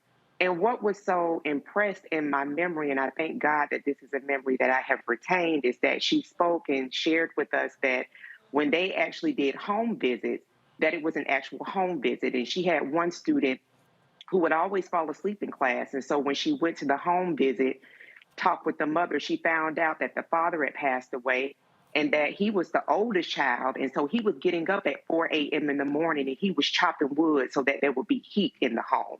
That kind of care. So to make sure that even whatever time that baby got to school, let him sleep because he's been up doing adult work because his father no longer lived and his mother had all of these children to take care of. So there was a community of people doing that. And she also made sure that he got on the lunch count so that he could have lunch that day. My point in saying all of that is that the level of sacrifice that my grandmother, people, and all of our collective families have made, that what Greg said with regard to considering education, going into teaching as an occupation, you know what? That's our responsibility. That those 3 pieces of legislation that were passed in the 1960s, those are not guarantees. Those were on the backs of people that believed in the better future that they themselves did not get to experience, some of them. So it is our responsibility, each of our responsibility in the generation when we're seeing wars that are being raged, like Reese laid out about DeSantis's Florida, that this part of Florida is known as Lower Alabama, Pensacola, Escambia County. But for us to be very, very clear that because of what we have been benefactors of does not give us the luxury to put our damn feet up and act like we don't have a part in this ongoing war. We have a part in the war. So some people's part of the war will be to go into the education system and show up to make sure that that percentage of students that do have Black teachers does go on to not only complete high school, but they hopefully go on to complete college as well. That is, if that's your part in the war, then you have to participate in that, because what we're seeing, the rinse and repeat, the hostile group, the hostile folks that want power, they'll dance to your music, but they hate your guts. They're not going to stop doing what they're doing, and they're going to be smiling and laughing at you the whole time. All right, folks, hold tight 1 second. We come back. I got headlines, and we're going to close the show out showing you how Beto O'Rourke responded to a Governor Greg Abbott heckler. Y'all, Reese just adores how Beto responded. I'm going to play it for y'all. You're watching Roland Martin Unfiltered on the Black Star Network. Don't forget, please support us in what we do, y'all. Download the app. Download the app. Download the Black Star Network app. Apple phone, Android phone, Apple TV, Android TV, Roku, Amazon Fire TV, Xbox One, Samsung Smart TV, and of course, you also please join our Bring the Funk fan club. Guys, look, we are doing the work, but it takes money to do the work. It takes money to pay the staff, to pay for the streaming services, you name it. Look, I just told you about the app. That app is $160,000 a year just for that particular app. And so, trust me, your contributions matter. And so we're trying to raise $100,000 this month. 2,000 of our fans give $50 each. That's $100,000. That, folks, we're almost there. That pays for the app for the entire year. That's just 1 month. So I'm always sharing the information with y'all, being very upfront and honest about what these things cost. Do understand, to launch our 24-hour streaming channel is probably going to be around $200,000. And so we're working on that right now. Look, that has to be paid, y'all. That's just real. You got to pay the people who are working to get the distribution, and so that's what we're all about. And so check and money orders can go to P.O. Box 57196, Washington, D.C. 20037-0196. Cash App is $RM Unfiltered. PayPal is R Martin Unfiltered. Venmo is RM Unfiltered. Zelle is Roland at RolandSMartin.com. Roland at RolandMartinUnfiltered.com. We'll be right back.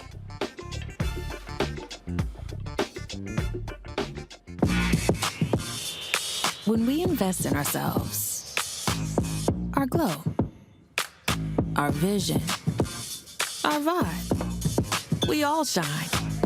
Together, we are black beyond measure. On a next, A Balanced Life with me, Dr. Jackie, getting back to normal. Is there such a thing?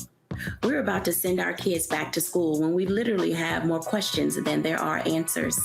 What does it mean to have a normalcy? How will our kids respond to it? And how are we going to assist them?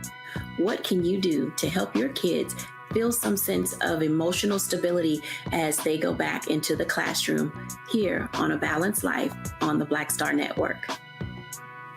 When we invest in ourselves, we all shine. Together, we are black beyond measure. This is Diala Riddle. What's up, y'all? I'm Will Packer. I'm Chrisette Michelle. Hi, I'm Chaley Rose, and you're watching Roland Martin Unfiltered.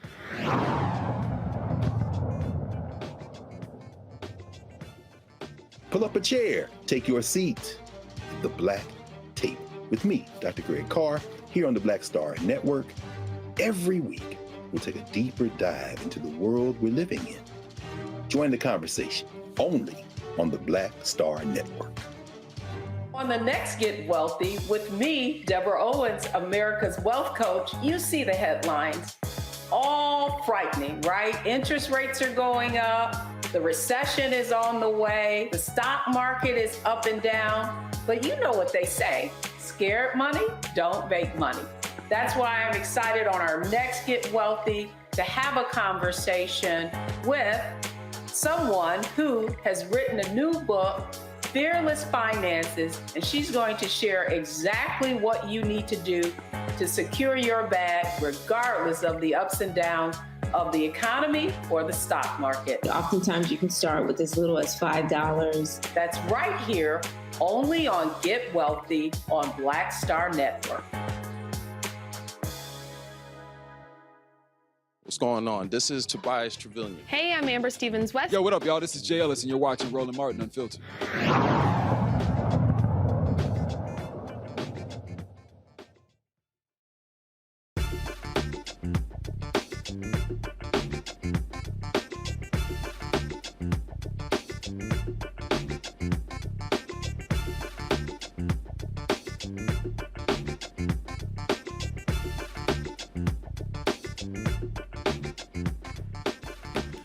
A Michigan judge declared a mistrial after jurors said they were not able to reach a unanimous verdict in a dispute over whether two engineering firms should bear some responsibility for Flint's lead-contaminated water. Vadina, North America, and Lockwood, Andrews, and Newman, known as Land, were accused of not doing enough to get Flint to treat the highly corrosive water or to urge a return to a regional water supplier. The 8-person jury met for roughly 7 days after hearing evidence for months. The jury sent this note to the judge. Further deliberations will only result in stress and anxiety with no unanimous decision without someone having to surrender their honest convictions, solely for the purpose of returning a verdict. The trial centered on the engineering firms and the effects of lead on 4 children, not all Flint residents. Folks, the Virginia U.S. Army lieutenant who was pepper sprayed, struck, and handcuffed during a traffic stop can move forward with his lawsuit claiming false imprisonment and assault and battery. Now, while Karan Nazario can move to proceed with his lawsuit, U.S. District Judge Roderick Young said federal immunity laws shield the 2 officers from 2 things, claiming they violated Nazario's constitutional protections against excessive force and unreasonable seizure, his right to free speech by allegedly threatening him with arrest if he complained about their behavior. Judge Young ruled the officer who initially pulled Nazario over is liable for illegally searching for a gun in the soldier's SUV in violation of the U.S. Constitution and Virginia law. Nazario had a concealed carry permit. In Pennsylvania, a former cop pleads guilty to trafficking fentanyl while armed with a firearm in federal court. Tyler Hoffman pled guilty to possession with intent to distribute fentanyl and illegal possession of a firearm. Hoffman was one of 4 people arrested in a fentanyl distribution ring linked to the Bloods street gang in July of 2020. Court documents say Hoffman was arrested after delivering fentanyl to a customer in a parking lot. When he was stopped, he displayed a police badge claiming to be a police officer. Agents allegedly found 50 packets of fentanyl in his car. Hoffman is scheduled to be sentenced on November 1st. All right, folks, let's talk about what took place in Texas. Beto O'Rourke, a former U.S. congressman, is running against Republican incumbent Greg Abbott. Beto, of course, he's brought that lead down. Abbott was leading by double digits and now down to less than 5 points. O'Rourke has been traveling all across the state, speaking to voters, and he really took it up a notch after the Uvalde shooting that left 19 kids dead and 2 adults. Remember he confronted Abbott and the others at that news conference, and he has been very clear on the campaign trail where he stands on this. So last night, you had a couple of Abbott people who rolled up to his event. So imagine some MAGA people rolling up to a speech that I gave, or to a lecture from Greg, or to an event Reese or Erica had. And they said something, this is how the reaction might go down. I'm going to make sure that now 11 weeks since we lost 19 kids and their 2 teachers shot to death with a weapon originally designed for use in combat, legally purchased by an 18-year-old who did not try to obtain one when he was 16 or 17, but followed the law that's on the books, ladies and gentlemen, that says that you can buy not 1, you can buy 2 or more if you want to, AR-15s, hundreds of rounds of ammunition, and take that weapon that was originally designed for use on the battlefields in Vietnam to penetrate an enemy soldier's helmet at 500 feet and knock him down dead, up against kids at 5 feet. It may be funny to you, motherfucker, but it's not funny to me, okay?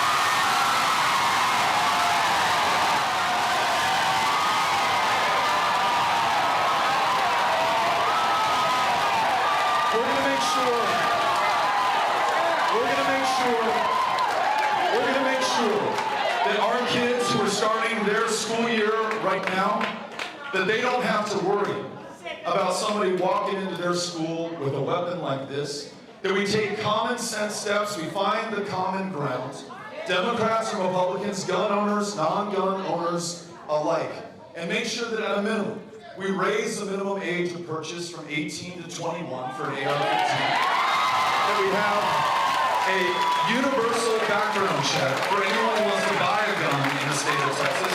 And then we have a red flag law. So listen, if you have that firearm, as this young man did, and you are threatening to kill people so bad that his friends called him the school shooter before he ever walked into the school and shot anybody. Listen, we've had 5 of the worst mass shootings in U.S. history in this state in the last 5 years, just under Greg Abbott. Now, you either accept that we are inherently evil and violent and deadly and love to kill each other and slaughter kids where they sit, or that there is something that you and I can do together, regardless of the differences between us. That's where I am right now. Well, now, Reese, he let it rip. Well, sometimes you gotta call a motherfucker. Okay, that's just what it is. Some people can feel sensitive, but if you feel sensitive, maybe you're the motherfucker, and that's why you deal with the language. But you could also not be the motherfucker. That's a personal choice that people decide to make. Don't shoot the messenger, okay, on that one. But I like Beto. I like his energy. Chad, I don't know what it's going to take down there in Texas for people to be fed up with being the mass shooter capital of the country. And I will just say this, I'm going to drop this in my book, The Long and Short of It Guide to the 2022 Midterms, The Radical Republicans. I did drop that bit of knowledge about how Texas is the home of the largest 5 of the largest mass shootings in the 5 years, all under Greg Abbott. So they can do something about it. They can do something about it in Texas. I think Beto is an exceptionally strong candidate, and some Democrats across the country could get a little bit more of that Beto, or as some might say, that Reese energy. That's right. Erica? That's right. That's Reese energy all day long, and it translates across all platforms. So get into it. But I also think that, looking at the crowd, that it was people that looked like the people that were in the crowd that were heckling the folks that were there to disrupt. And there needs to be more of that, and it needs to be a lot more aggressive, especially when you see that people are showing up. Don't know if they're, paid actors, because they were definitely accusing Democrats of being that. So don't know if they're paid actors. Don't know, if they got a coin or not for showing up. But like these people are showing up and disrupting a town hall or a stop on his stump. With him talking about 19 babies that were slaughtered.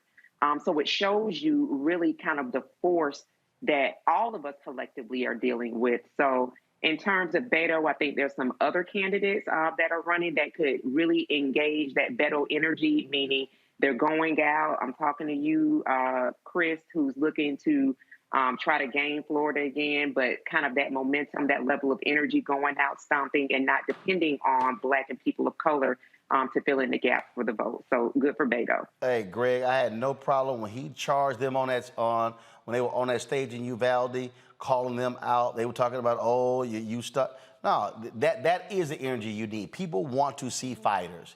And the bottom line, what Greg Abbott has done to my native state is shameful and despicable. And this is exactly how Beto should be running, calling these people out to their faces and not playing nice. Mm-hmm. That's true. That's true. I agree with everything, Reese and Erica, that you all have said. We want to think that society is organized around law and respect for the law, and there are common values and morals, but that's never been true in human history. And it's least true in this funky ass place, and certainly in a place like Texas that never wanted to be part of the United States, as our brother Gerald Horn reminds us over and over again. The energy there, organized around hatred, displaces any notion of the law. And I know we can get a chance to talk about that Virginia case, but when you got a federal judge still protecting these paddle-rollers with federal with qualified immunity, we have to remember. I'm just reading this new law review article out by Alexander Reinert, who's at Cornell this year, usually at Cardozo School of Law, where he says, Section 1983 in the Civil Rights Act it explicitly said that qualified immunity would not extend. This has been basically a judges deciding that they just don't like civil rights laws.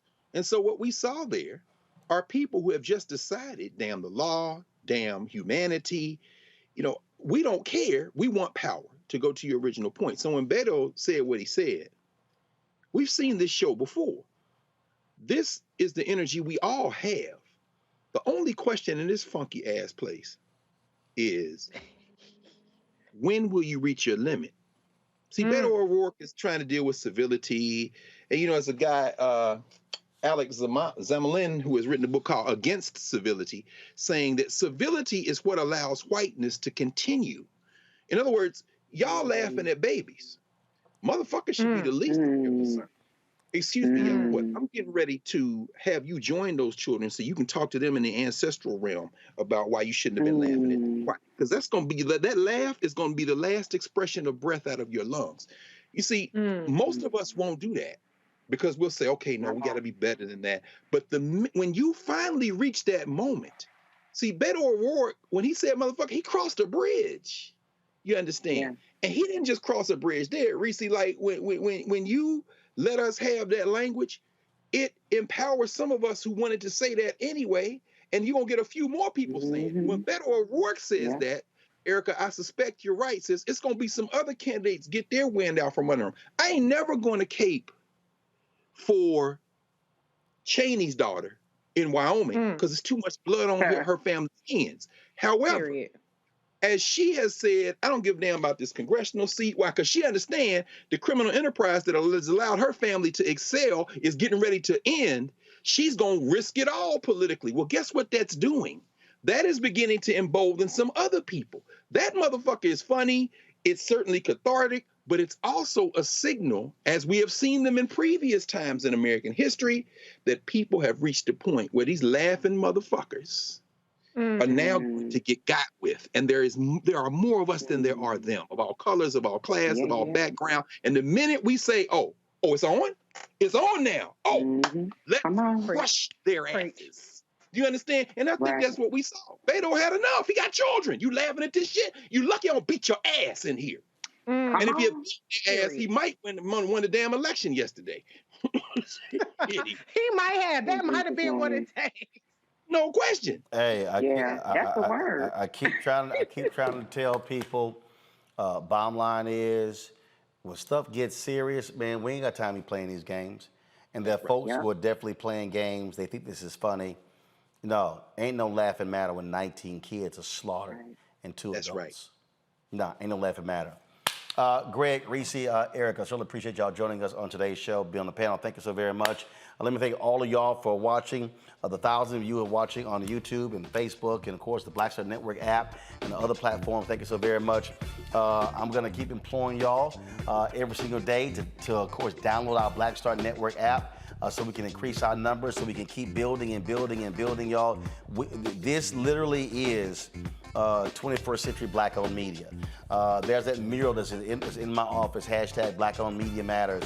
Y'all can show it, y'all have it in the control room, where that mural, we put that together to salute all the Black-owned media outlets that came before us. No, y'all have it on video. You already have it on video. So pull it up.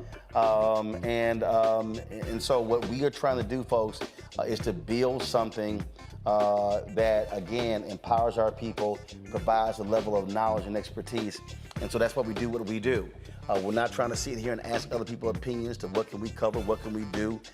We're about being able to cover our own story in our own unique way, just like the nation's first Black newspaper, Freedom's Journals, did when they said we wish to plead our own cause, too long have others spoken for us.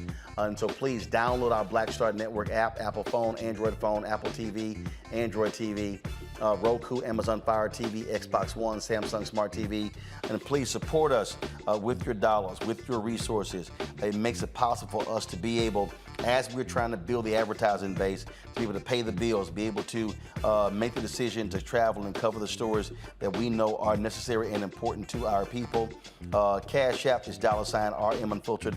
You can send a check or money order to P.O. Box 57196, Washington, D.C. 20037-0196. PayPal is R Martin Unfiltered. Venmo is RM Unfiltered. Zelle is Roland at RolandSMartin.com. Roland at RolandMartinUnfiltered.com. Shout out to Amari Robinson, Deandra Van Heusen, Fatima Morgan, Lavon White, Leslie Harrell, Vernon Ball, Randall Wilkerson, Carol Long, Karen Waters.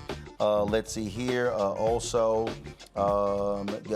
Nikita Walton, Charlene Johnson, Rudolph Banks, Einix, E-I-N-I-X Construction, Veronica Robinson. Thank you so very much. Let's see here. There's a couple of more, y'all. Let's see here. Brenda Bruton for an annual membership. We certainly appreciate that. And let's see here. Am I missing anyone? That is it while going off. So, folks, again, I appreciate it. Again, y'all, check out money orders to P.O. Box 57196, Washington, D.C. 20037-0196. The Cash App is $RM Unfiltered. PayPal is R Martin Unfiltered. Venmo is RM Unfiltered. Zelle is Roland at RolandSMartin.com. Roland at RolandMartinUnfiltered.com. Don't forget, folks, you can also pre-order my book, White Fear, How the Browning of America is Making White Folks Lose Their Minds. Available on all the platforms. Pre-order right now. What's our target goal? Y'all, we want to have 25,000 of these pre-ordered when we launch on September 13th. Go to Ben Bella Books, Amazon, Barnes & Noble, IndieBound, Bookshop, Chapters, Books A Million, and Target. All of these books are available. The books are available for pre-order. So please do so. Tell a friend, tell a church member, fraternity brother, sorority sister, you name it, let's do it. That's it, folks. I'll see y'all tomorrow right here on the Black Star Network. Holla!